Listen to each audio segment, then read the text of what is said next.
Chernobyl disaster.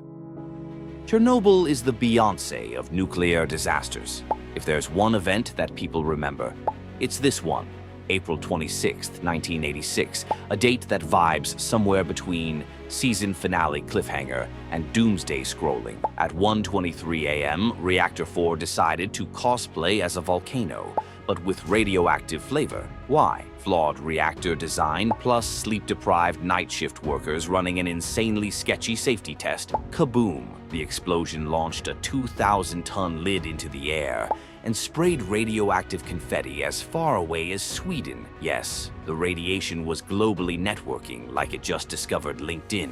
Over 500,000 people were involved in containment efforts, and the final bill was an absurd 18 billion rubles, which is like buying a Bugatti in the currency of existential dread. Fun fact, the infamous elephant's foot, a deadly mass of reactor sludge, can kill you in minutes.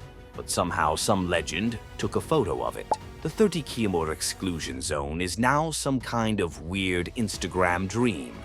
Nature is thriving, wild horses are living their best lives, and the only tourist souvenir is probably thyroid cancer. As physicist Valery Legasov said, "To be a scientist is to be naive. We trust that the world is logical." Unfortunately, Chernobyl wasn't interested in logic. It wanted to trend forever.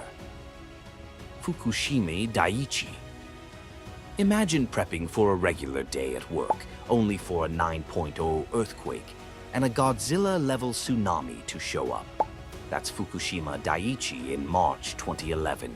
Japan's vaunted safety culture was undone not by a Homer Simpson-type goof, but by actual nature speed-running destruction. 3 reactors lost their chill, literally, and melted down, while the plant's emergency response involved heroic old folks volunteering for cleanup, because, as one grandpa put it, we're already close to dying, so we can risk it.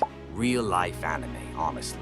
The event forced the evacuation of over 150,000 people and introduced radiation sushi as the real reason for raw fish anxiety. For a while, every Geiger counter in Japan sounded like an EDM festival. Nuclear energy got such a bad rep afterward that even Germany, several tectonic plates away, was like, yeah, let's go full windmill.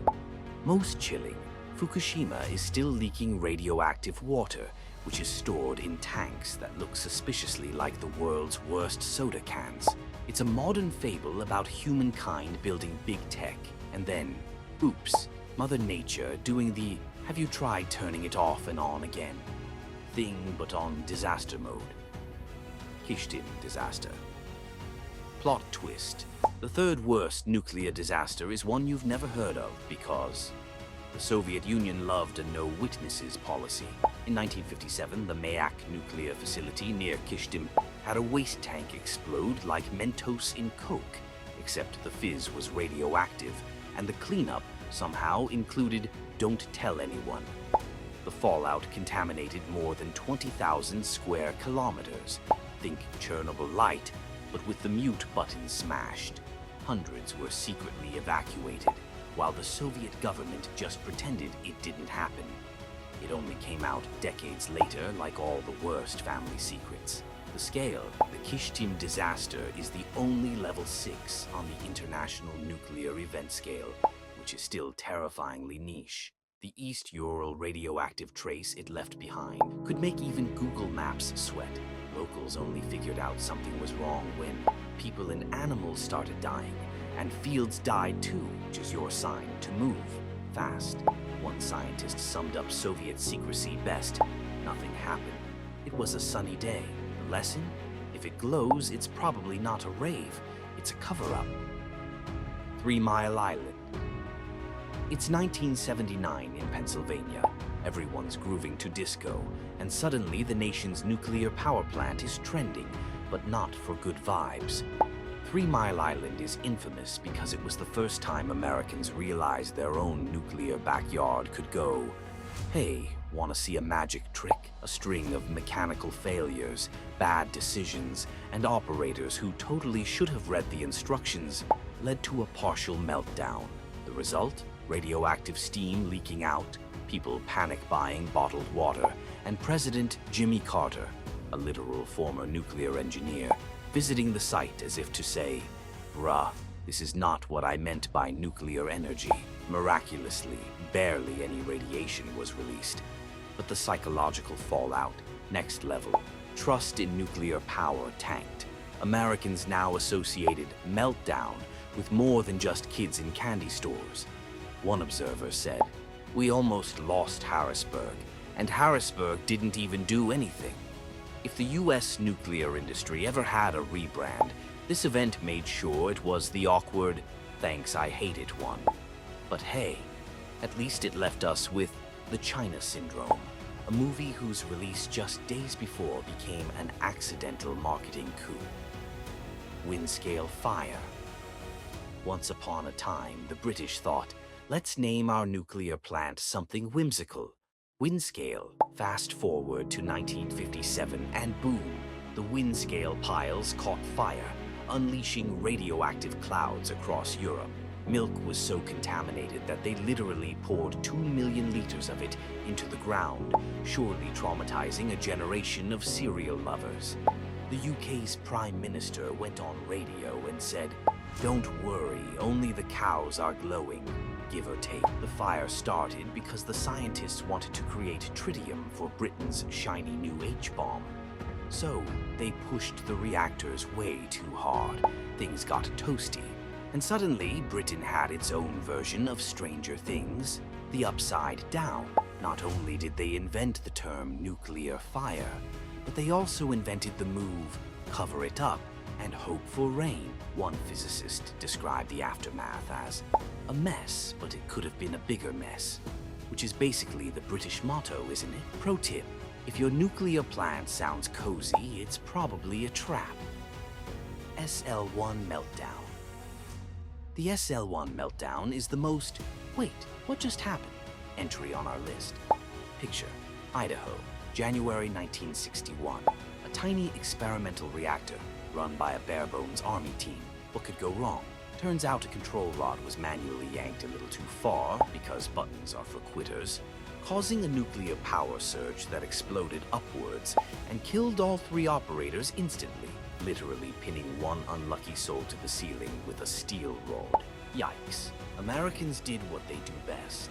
Invent a cover story and then make a made-for-TV drama out of it, despite being the only fatal commercial reactor accident in US history. It stayed mostly like the indie record of nuclear accidents. The whole event reads like a horror movie prologue. Isolated, underfunded, instructions ignored. One scientist understated it as a procedural error. Understatement level. Nuclear. The SL-1 is why we don't leave experimental reactors in the hands of tired army privates. Or at least why we double-check all the rods next time. K-19 incident. The K-19 incident is basically the Russian submarine movie cliché, but it actually happened IRL. In 1961, the USSR's rush to beat the US in the nuclear navy game led to some shocking shortcuts. Q. K-19 hastily built, awkwardly nicknamed Hiroshima, because that's not ominous at all. Just as the submarine was cruising near the Atlantic, its primary cooling system failed. Heat started climbing, the reactor was close to popping, and a crew whose average age was like 22 had to do nuclear surgery underwater. Several men sacrificed themselves, crawling into reactors, making fixes, and dying from radiation sickness so intense it literally turned their skin purple. That's dedication, or very bad employee safety policy. This disaster inspired the film K-19 The Widowmaker, starring Harrison Ford's best Russian accent. Real survivors recalled, "We saved the ship, but lost ourselves." It was a Soviet PR nightmare, but also proof that sometimes heroism looks like crawling through pipes while glow in the dark. The K-19 proof that, in Soviet Russia, reactor fixes you. Goiânia accident. Brazil, land of beaches, samba, and radioactive medical trash. The Goiânia accident in 1987 reads like a horror comedy. Two scavengers snuck into an abandoned hospital, found a mysterious glowing cylinder, and said, "Let's take this home." It turned out to be cesium-137, a radiotherapy source, which they cracked open like it was a piñata of doom. Neighbors saw the glow and thought it was magical, rubbing it on their skin and jewelry. Genesis for a Marvel supervillain origin story. But in reality, 4 people died, hundreds got majorly zapped, and half the city wound up on a government watch list. Authorities had to demolish houses, bury tons of contaminated soil, and basically told everyone, if it glows, do not touch. The symbolism is wild. Radioactive waste, forgotten regulatory checks, and people thinking, what's the worst that could happen? Spoiler, this is what happens.